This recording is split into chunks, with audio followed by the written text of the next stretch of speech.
Hello guys, welcome to Smart World Career. This is the first module of our course Advanced Excel for Data Analytics. In this video, we will learn about what is Advanced Excel and its capabilities. Second, importance in data analysis and business. And third one is Excel interface overview.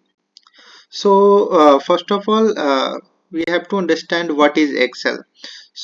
Basically Excel जो है एक spreadsheet software है जो कि Microsoft के द्वारा provide किया गया है, जिसमें बेसिकली हम लोग डेटा को इंटर कर सकते हैं, स्टोर कर सकते हैं, कैलकुलेट कर सकते हैं एंड उसको एनालाइज और विजुअलाइज कर सकते हैं। बेसिकली अगर हम लोग बात करें तो आज जितने भी इंडस्ट्रीज हैं, जितने भी स्कूल्स हैं, कॉलेजेस हैं या फिर कहीं पे भी अगर हम लोग बजट बना रहे हैं तो वहाँ पे ये हमारा जो एक्सेल है उसका यूज हो रहा है। तो बेसिकली ये एक्सेल जो है वाइटल मतलब रेंज में इसका यूज हम लोग कर रहे हैं। हमें सीखना जरूरी है इन चीज़ों को। इसके अलावा अगर हम लोग बात करें डेटा एनालिटिक्स फील्ड में, एक्सेल के बिना हम लोग किसी भी प्रोजेक्ट को स्टार्ट तक नहीं कर पाएंगे, क्योंकि उसमें डेटा क्लीन करने की ज़रूरत होती है। कहीं ना कहीं ये स्टार्टिंग टूल होता है जिसमें कि सबको इसकी नॉलेज होनी ज़रूरी है। इसके अलावा अब हम लोग डिस्कस करेंगे कि इसके की फीचर्स क्या है। तो सबसे पहला फीचर इसका ये है कि हम लोग डेटा को स्टोर कर सकते हैं रॉज और कॉलम में, क्योंकि इसमें बड़े रेंज में हमारे पास कॉलम और रॉज होते हैं जिसमें कि अपने डेटा को फिल करके एक अच्छा डेटाबेस तैयार कर सकते हैं। इसके अलावा इसमें फॉर्मूलाज और फंक्शंस का यूज करके अपने कैलकुलेशन को परफॉर्म कर सकते हैं। अगर हम लोग बात करें विजुअलाइजेशन की, तो चार्ट्स और ग्राफ्स की फैसिलिटी भी होती है जिससे कि हम लोग अपने डेटा को क्लियर क्लियर शो कर सकते हैं ताकि कोई भी समझ सके। इसके अलावा बहुत सारे अदर टूल्स होते हैं जैसे पिवट टेबल, जो कि डेटा को मतलब एक सही पैटर्न में हमें ला कर देते हैं कि हम लोग उनमें कनेक्शन बैठाकर अपना सही रिजल्ट निकाल सकते हैं। इसके अलावा अगर हम लोग बात करें तो बेसिकली इसमें जो भी डेटाबेस है, जैसे सीएसवी फाइल्स है या फिर हम लोग अदर वेबसाइट से भी डेटा को इंपोर्ट कर सकते हैं। ये भी फंक्शंस इसमें हमारे पास अवेलेबल होता है। अपार्ट फ्रॉम दैट इसमें और भी मैक्रोज वगैरह के टूल होते हैं कि अगर एक बड़ा प्रोजेक्ट है तो उस पे हमें बार बार जो है अलग अलग तरह से मतलब एक ही टास्क परफॉर्म नहीं करना होता, जबकि मैक्रोज बना के हम लोग जो है बेसिकली अपने टास्क को मतलब कई बार एक ही चीज को जो है आसानी से कर सकते हैं, जिससे कि हमारा टाइम भी बच जाता है।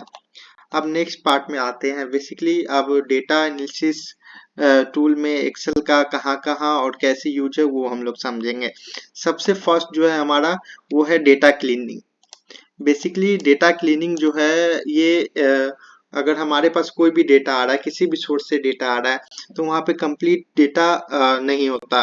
कहीं ना कहीं कुछ ना कुछ मिसिंग होता है, कहीं पे नल वैल्यूज होते हैं, तो कहीं पे ऐसा होता है कि डुप्लीकेट वैल्यूज होते हैं, तो उनको हटाना जरूरी होता है। इसमें एक्सेल का बहुत ज़्यादा यूज है। सेकेंड है स्टैटिकल एनालिसिस। बेसिकली इसमें जो है हम लोग बहुत सारे कैलकुलेशंस कर सकते हैं। जैसे अगर हम लोग किसी भी डेटा को एनालाइज कर रहे हैं या कोई भी रिसर्च कर रहे हैं, तो उसमें जो है कई सारे टूल पैक होते हैं, जैसे रिग्रेशन करना, इनोवा और डिस्क्रिप्टिव स्टैटिस्टिक्स, ये सारा इसमें हम लोग परफॉर्म कर सकते हैं अपने एक्सेल टूल में। इसके बाद फोरकास्टिंग कर सकते हैं, विजुअलाइजेशन जो कि मैंने बताया, चार्ट्स और ग्राफ्स का यूज करके। उसके बाद अदर टूल्स जैसे हैं लाइक कि हम लोग स्लाइसर वगैरह लगाकर अपने डेटा को बहुत अच्छे से रिप्रेजेंट कर सकते हैं। अब नेक्स्ट आते हैं कि हमारे एडवांस एक्सेल का मेन मेन किस फील्ड में यूज है। तो फर्स्ट है फाइनेंशियल मॉडलिंग, कि आज जितने भी प्रॉफिट एंड लॉस अकाउंट्स वगैरह बनते हैं, कैश फ्लोज जो हम लोग शो करते हैं किसी भी कंपनी के लिए, किसी भी डिपार्टमेंट के लिए, तो वो जो है हमारे इस एक्सेल टूल के थ्रू करना काफ़ी आसान होता है। इसके अलावा बजट एंड फोरकास्टिंग में इसका यूज हो रहा है। कोई भी प्रोजेक्ट है उसको मैनेज करने के लिए उसमें कितने एम्प्लॉय पार्ट ले रहे हैं, उसके बाद सभी एम्प्लॉय का कंप्लीट डेटा हो, फिर प्रोजेक्ट में क्या क्या टूल्स यूज हो रहे हैं, सारा रिकॉर्ड इसमें रखना आसान होता है।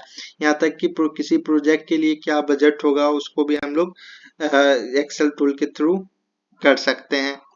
इसके अलावा हम लोग इन्वेंट्री मैनेजमेंट, अगर कोई बड़ा कंपनी है जहाँ पे सप्लाई हो रहा है माल, मतलब बेसिकली इन्वेंट्री आ रहा है, तो वो सारा का सारा हम लोग इन्वेंट्री मैनेजमेंट भी एक्सेल टूल के थ्रू कर सकते हैं। अब आते हैं कि बेसिकली एक्सेल में जो फाइल सेव होते हैं वो क्या क्या एक्सटेंशन के साथ सेव होते हैं। तो पहला है dot x L S S, जो कि बेसिकली जो है नॉर्मल सा है कि हम लोग किसी भी फाइल को इस नाम से सेव करते हैं। इसमें और भी जानकारी दी गई है, अगर आप चाहो तो इसको स्क्रीनशॉट करके अपने इंटरव्यू और अदर कॉन्सेप्ट के लिए यूज कर सकते हो। हम लोग आगे इस फाइल्स को क्या क्या कैसे यूज करते हैं ये सारा पढ़ेंगे। ये पूरा एक्सटेंशन है, इसमें से कुछ एक्सटेंशन आपको ध्यान में भी रखना होगा, जैसे कि डॉट CSV फाइल्स जो है ये कॉमा सेपरेटेड वैल्यू अगर किसी फाइल में दिख रहा है तो उसका एक्सटेंशन डॉट CSV होता है। और भी सारे हैं एक्सटेंशन जिसका डिस्क्रिप्शन दिया हुआ है और उसका यूज कहाँ पे होता है वो की यूज केस में दिया हुआ है, तो आप एक बार इसको ध्यान से पढ़ेंगे। अब आते हैं हम लोग एक्सेल इंटरफेस को। तो बेसिकली आप जैसे ही एक्सेल को ओपन करते हैं तो आपको ये पेज देखने को मिलता है। बेसिकली इसमें ऊपर वाला जो पार्ट है, ये पार्ट जिसमें कि मेन्यूज होते हैं, ये पूरा का पूरा रिबन कहलाता है।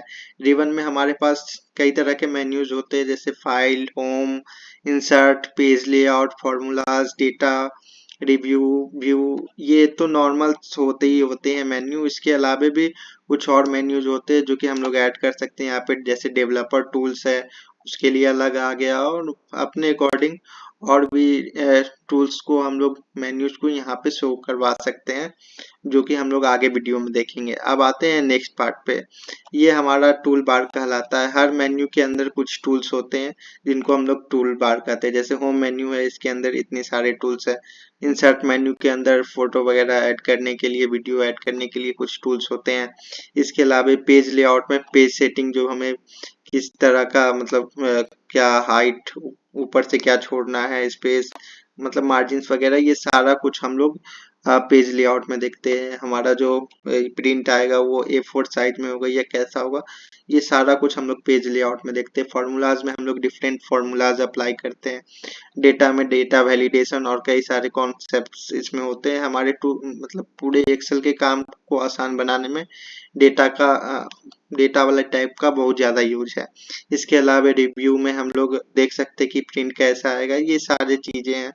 इसके अलावा हम लोग आगे चलते हैं, तो बेसिकली है यहाँ पे आपको दिख रहा होगा A1 लिखा हुआ। बेसिकली ये पार्ट जो है ये एक तो नेम को शो करता है, जैसे कि हम लोग एक सिलेक्ट, मतलब ये बेसिकली एक सेल को सिलेक्ट किए, यहाँ पे A1 शो हो रहा है, तो ये इसका अगर हम लोग चाहे तो इसका नेम चेंज करके A1 की जगह पे कोई अदर चीज रख सकते हैं, जैसे लेट से होम, इसको इसको हम लोग बना दिए होम 1, या फिर चार्ज सेल को सिलेक्ट करके इसका नाम रख देते हैं। कुछ भी अपने अकॉर्डिंग नाम रख सकते हो, ABC, जो भी XYZ रखना है वो रख सकते हैं। अब नेक्स्ट आते हैं हमारा ये स्पेस होता है बेसिकली फॉर्मूला बार लाइट, मतलब अगर हम लोग दो नंबर को सेव कर रहे हैं, ऐड कर रहे हैं, तो ये A1 हो गया, ये B1 हो गया। अब इनको ऐड करके यहाँ पे C1 के अंदर उसकी वैल्यू लिखनी है, तो जैसे वो मतलब प्रोसेस करते हैं तो यहाँ पे वो फॉर्मूला शो होने लगता है। इसके अलावा बेसिकली मैंने बताया कि यहाँ पे नेम लिखते हैं, तो ये नेम बॉक्स है। अब आते हैं, ये नंबर्स जो होते हैं ये रो नंबर को शो करते हैं, और ये ABC जो है हमारा कॉलम नंबर को शो करते हैं। बेसिकली कॉलम, अब यहाँ पे भी 1 2 3 है, तो यहाँ पे 1 2 3 होता, तो बेसिकली नेम बॉक्स में नेम देना थोड़ा सा डिफरेंट हो जाता, तो इसीलिए यहाँ पे ABC के रूप में शो हो रहा है। तो बेसिकली अगर हम लोग किसी का नाम दिए A1, तो जैसे कि अगर इस सेल को सिलेक्ट कर रहे हैं तो इसका नाम हो जाएगा A1। उसी तरह से अगर इस सेल को सिलेक्ट कर रहे हैं तो हमारा नाम हो जाएगा A5। तो इस तरह से हम लोग किसी भी सेल का क्या नाम होगा ये डिसाइड कर सकते हैं, और ये आपको इस नेम बॉक्स में लिखा हुआ भी दिखेगा नॉर्मल सा। अब नेक्स्ट में आते हैं, तो ये हमारा जो है वर्कशीट वाला एरिया है। इसमें यहाँ पे ऑप्शन हमें दिख रहा है, ये सीट 1 है। अब हम लोग चाहे तो ये सीट, बेसिकली इसको सीट टैब भी बोलते हैं, और इसमें अगर हम लोग चाहे तो न्यू सीट ऐड कर सकते हैं। यहाँ पे आपको एक प्लस साइन दिखेगा, जो कि हम लोग बेसिकली एक्सेल जब ओपन करेंगे तो इस चीज को समझेंगे भी।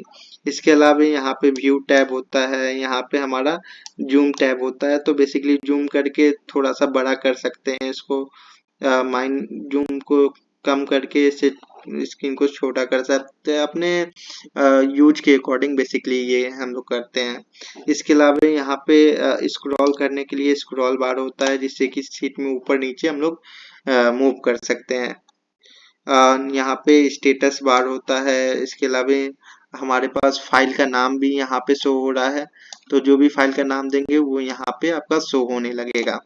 यहाँ पे क्विक एक्सेस टूल बार होता है, जिसमें कि अपने यूज के अकॉर्डिंग हम लोग कुछ टूल्स भी ऐड कर सकते हैं।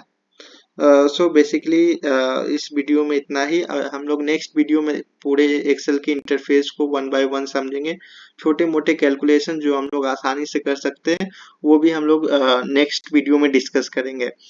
सो गाइज, अगर हमारा वीडियो अच्छा लगा हो तो चैनल को लाइक, सब्सक्राइब एंड शेयर करना ना भूलें, और अगर कोई डाउट हो तो कमेंट में ज़रूर लिखें।